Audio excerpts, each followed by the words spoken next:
Neuro-Linguistic programming, NLP, is a method for controlling people's minds that was invented by Richard Bandler and John Grinder in the 1970s, became popular in the psychoanalytic, occult, and New Age worlds in the 1980s, and advertising, marketing, and politics in the 1990s and 2000s. It's become so interwoven with how people are communicated to and marketed at that its use is largely invisible. It's also somewhat of a pernicious, devilish force in the world. Nearly everybody in the business of influencing people has studied at least some of its techniques. Masters of it are notorious for having a Rasputin-like ability to trick people in incredible ways, most of all themselves. After explaining a bit about what NLP is and where it came from, I'm going to break down 10 ways to inoculate yourself against its use. You'll likely be spotting it left, right, and center in the media with a few tips on what to look for. I've spent years studying New Age, magical, and religious systems for changing consciousness. I've had people ruthlessly use NLP to attempt to control me, and by 2008 or so, I had largely come to the conclusion that it's next to useless, a way of manipulating language that greatly overestimates its own effectiveness as a discipline, really doesn't achieve much in the way of any kind of lasting change, and contains no real core of respect for people or even true understanding of how people work. After throwing it to the wayside, however, I became convinced that understanding NLP is crucial, simply so that people can resist its use. It's kind of like the whole PUA thing that was popular in the mid-zeros, a group of a few techniques that worked for a few unscrupulous people until the public figured out what was going on and rejected it, like the body identifying and rejecting foreign material. What is NLP and where did it come from? Neuro-Linguistic programming is a marketing term for a science that two Californians, Richard Bandler and John Grinder, came up with in the 1970s. Bandler was a stoner student at UC Santa Cruz, just like I later was in the Zeros, Cerebra, then a mecca for psychedelics, hippies, and radical thinking, now a mecca for Silicon Valley hopefuls. Grinder was at the time an associate professor in linguistics at the university. He had previously served as a captain in the U.S. Special Forces and in the intelligence community. Not that this, is important. Together they worked at modeling the techniques of Fritz Perls, founder of Gestalt therapy, family therapist Virginia Satir, and most importantly, the preternaturally gifted hypnotherapist Milton Erickson.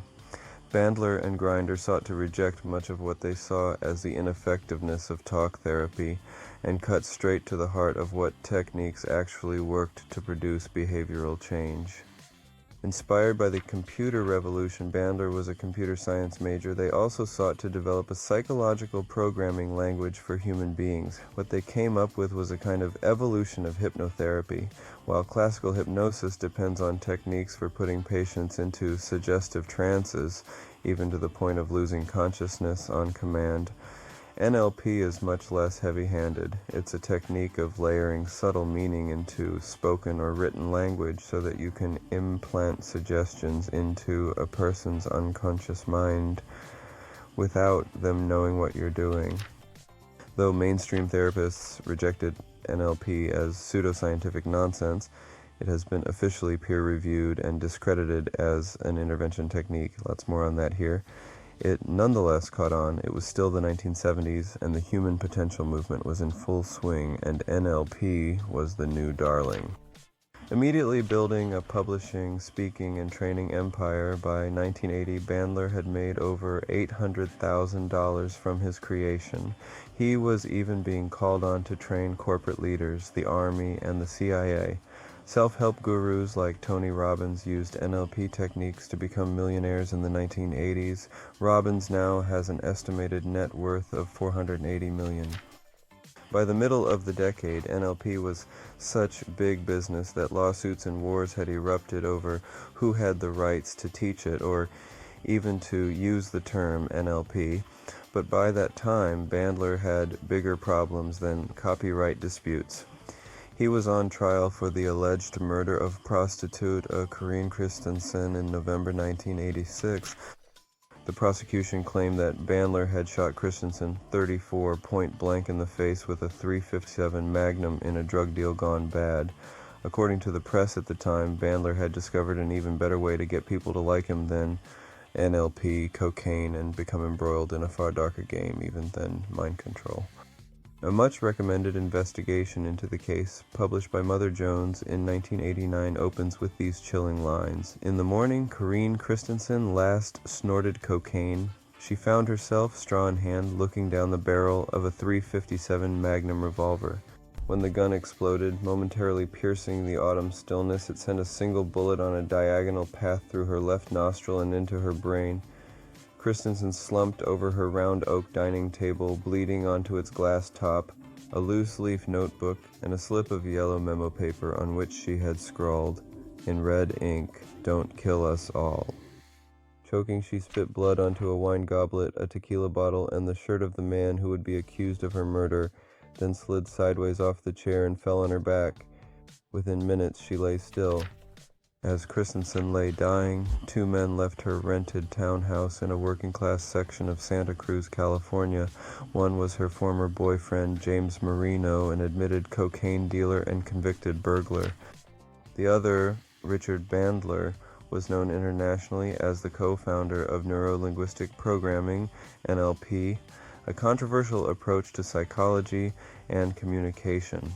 About 12 hours later, on the evening of November 3, 1986, Richard Bandler was arrested and charged with the murder.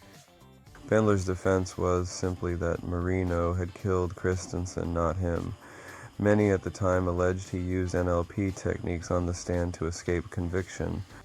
Yet Bandler was also alleged to actually use a gun in NLP sessions in order to produce dramatic psychological changes in clients, a technique that was later mirrored by Hollywood in the movie Fight Club, in which Brad Pitt's character pulls a gun on a gas station attendant and threatens to kill him if he doesn't pursue his dreams in life. That was, many said, Bandler's M.O. Whatever the truth of the matter, Bandler was indeed let off, and the story was quickly buried. I've never spoken to a student of NLP who's ever heard of the murder case, I'll note, and I've spoken to a lot. The case hardly impeded the growing popularity of NLP, however, which was now big business, working its way not only into the toolkit of psychotherapists, but also into nearly every corner of the political and advertising worlds, having grown far beyond the single personage of Richard Bandler, though he continued and continues to command outrageous prices for NLP trainings throughout the world. Today, the techniques of NLP and Ericksonian-style hypnotic writing can be readily seen in the world of internet marketing, online get-rich-quick schemes, and scams. For more on this, see the excellent article, Scam World, Get-Rich-Quick Schemes Mutate into an Online Monster by my friend Joseph Flatley. One of the best articles I've ever read on the web. Their most prominent public usage has likely been by Barack Obama, whose 2008 Change campaign was a masterpiece of Ericksonian permissive hypnosis. The celebrity hypnotist and illusionist Darren Brown also demonstrates NLP techniques in his routine. How exactly does this thing work? NLP is taught in a pyramid structure with the more advanced techniques reserved for multi-thousand-dollar seminars. To oversimplify an overcomplicated subject, it more or less works like this. First, the user, or NLPer, as NLP people often refer to themselves, and I should note here that the large majority of NLP people, especially those who are primarily therapists, are likely well-meaning of NLP pays very, very close attention to the person they're working with by watching subtle cues like eye movement, skin flush, pupil dilation, and nervous tics. A skilled NLP person can quickly determine what side of the brain a person is predominantly using, b, what sense, sight, smell, etc., is most predominant in their brain, c, how their brain stores and utilizes information. All of this can be gleaned from eye movements, d, when they're lying or making information up. After this initial round of information gathering, the NLPer begins to slowly and subtly mimic the client, taking on not only their body language but also their speech mannerisms, and will begin speaking with language patterns designed to target the client's primary sense. An NLP person essentially carefully focuses the social cues that cause a person to drop their guard and enter a state of openness and suggestibility. For instance, a person predominantly focused on sight will be spoken to in language using visual metaphors. Do you see what I'm saying? Look at it this way. While a person for which hearing is the dominant sense will be spoken to in auditory language. Hear me out. I'm listening to you closely. By mirroring body language and linguistic patterns, the NLPer is attempting to achieve one very specific response: rapport. Rapport is the mental and physiological state that a human enters when they let their social guard down, and it is generally achieved when a person comes to the conclusion that the person they're talking to is just like them. See how that works broadly? An NLP person essentially carefully fakes the social cues that cause a person to drop their guard and enter a state of openness and suggestibility. Once rapport is achieved, the NLPer will then begin subtly leading the interaction. Having mirrored the other person, they can now make subtle changes to actually influence the other person's behavior. Combined with subtle language patterns, leading questions, and a whole slew of other techniques, a skilled NLPer can at this point steer the other person wherever they like, as long as the other person isn't aware of what's happening and thinks everything is arising organically or has given consent. That means it's actually fairly hard to use NLP to get people to act out of character, but it can be used for engineering responses within a person's normal range of behavior, like donating to a cause, making a decision they were putting off, or going home with you for the night if they might have considered it anyway. From this point, the NLPer will seek to do two things: elicit and anchor. Eliciting happens when an NLPer uses leading and language to engineer an emotional state, for instance, hunger. Once the state has been elicited, the NLPer can then anchor it with a physical cue, for instance, touching your shoulder. In theory, if done right, the NLPer can then call up the hungry state anytime they touch your shoulder in the same way. It's conditioning, plain and simple. How can I make sure nobody pulls this horseshit on me? I've had all kinds of people attempt to NLP me into submission, including multiple people I've worked for over extended periods of time, and even people I've been in relationships with. Consequently, I've developed a pretty keen immune response to it. I've also studied its mechanics very closely, largely to resist the nonsense of said people. Here's a few key methods I've picked up. 1. Be extremely wary of people copying your body language.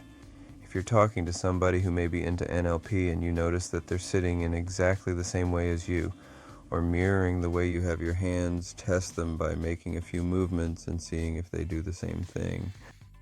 Skilled NLPers will be better at masking this than newer ones, but newer ones will always immediately copy the same movement.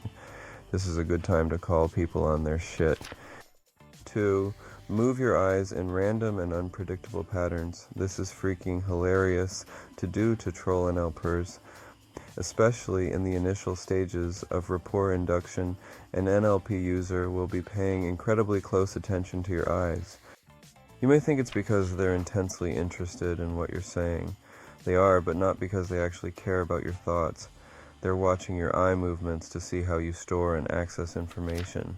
In a few minutes, they'll not only be able to tell when you're lying or making something up, they'll also be able to figure out what parts of your brain you're using when you're speaking, which can then lead them to be so clued into what you're thinking that they almost come across as having some kind of psychic insight into your innermost thoughts. A clever hack for this is just to randomly dart your eyes around, look up, to the right, to the left, side to side, down. Make it seem natural, but do it randomly and with no pattern. This will drive an NLP person utterly nuts because you'll be throwing off their calibration. 3. Do not let anybody touch you. This is pretty obvious and kind of goes without saying in general. But let's say you're having a conversation with somebody you know is into NLP and you find yourself in a heightened emotional state. Maybe you start laughing really hard or get really angry or something similar, and the person you're talking to touches you while you're in that state. They might, for instance, tap you on the shoulder. What just happened? They anchored you so that later, if they want to put you back into the state you were just in, they can, or so the wayward logic of NLP dictates, touch you in the same place. Just be like, oh, hell no you did not. 4. Be wary of vague language. One of the primary techniques that NLP took from Milton Erickson is the use of vague language to induce hypnotic trance. Erickson found that the more vague language is, the more it leads people into trance because there is less that a person is liable to disagree with or react to. Alternately, more specific language will take a person out of trance. Note Obama's use of this specific technique in the Change campaign, a word so vague that anybody could read anything into it. 5. Be wary of permissive language. Feel free to relax. You're welcome to test drive this car if you like. You can enjoy this as much as you like. Watch the fuck out for this. This was a major insight of pre-NLP hypnotists like Erickson. The best way to get somebody to do something, including going into a trance, is by allowing them to give you permission to do so. Because of this, skilled hypnotists will never command you outright to do something, i.e., go into a trance. They will say things like, feel free to become as relaxed as you like. 6. Be wary of gibberish. Nonsense phrases like, as you release this feeling more and more, you will find yourself moving into present alignment with the sound of your success more and more. This kind of gibberish is the bread and butter of the pacing and leading phase of NLP. The hypnotist isn't actually saying anything. They're just trying to program your internal emotional states and move you towards where they want you to go. Always say, can you be more specific about that, or can you explain exactly what you mean? This does 2 things. It interrupts this whole technique, and it also forces the conversation into specific language, breaking the trance-inducing use of vague language we discussed in number 4. 7. Read between the lines. NLP people will consistently use language with hidden or layered meanings. For instance, diet, nutrition, and sleep with me are the most important things, don't you think?